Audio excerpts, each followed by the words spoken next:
पिछले 40 सालों में आतंकी हमलों में 20,000 से ज्यादा भारतीय नागरिकों की मौत हो चुकी है। ये बयान यूएन में भारत के राजदूत पार्वथानेनी हरीश ने दिया है।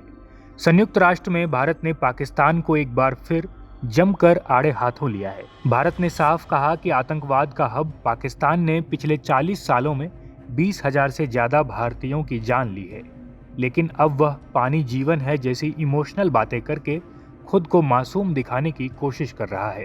संयुक्त राष्ट्र में भारत के अस्थायी प्रतिनिधि राजदूत पार्वथानेनी हरीश ने पाकिस्तान को खुली चुनौती देते हुए कहा कि जब तक वह सीमा पार आतंकवाद को समर्थन देना बंद नहीं करता, तब तक सिंधु जल संधि स्थगित रहेगी।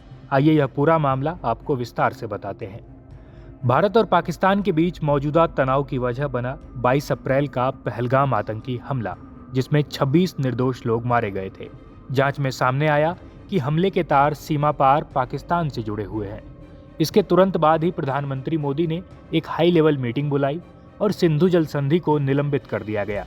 यह वही संधि है जो 1960 में भारत और पाकिस्तान के बीच एक समझौते के तहत हुई थी।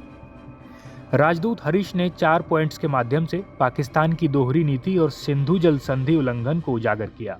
पहली बात, उन्होंने कहा कि भारत ने इस संधि को दोस्ती के भाव से निभाया, लेकिन पाकिस्तान ने पिछले 4 दशकों में इसका बार बार उल्लंघन किया है।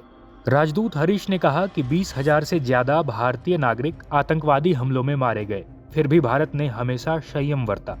भारत ने पिछले 2 सालों में कई बार पाकिस्तान से बातचीत की अपील की, लेकिन पाकिस्तान ने बार बार इनकार किया है।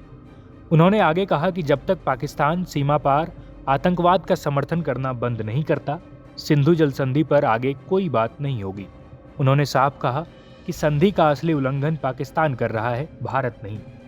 एक अन्य यूएन बहस में जब पाकिस्तान के प्रतिनिधि ने फिर से कश्मीर और हालिया भारत पाक संघर्ष का मुद्दा उठाया, तो भारत ने उसे पाखंडी बताया और कहा कि जो देश आतंकियों और नागरिकों में फर्क नहीं करता, उसे नागरिकों की सुरक्षा पर बोलने का कोई अधिकार नहीं है।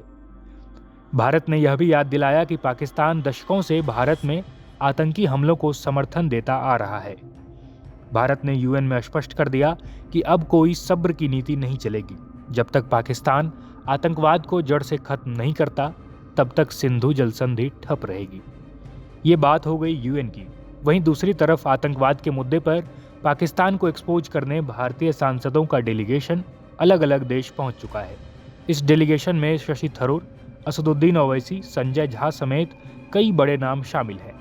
इनका मकसद है अलग अलग देश जाकर आतंकवाद के मुद्दे पर भारत सरकार का रुख स्पष्ट करना। News report, India.com।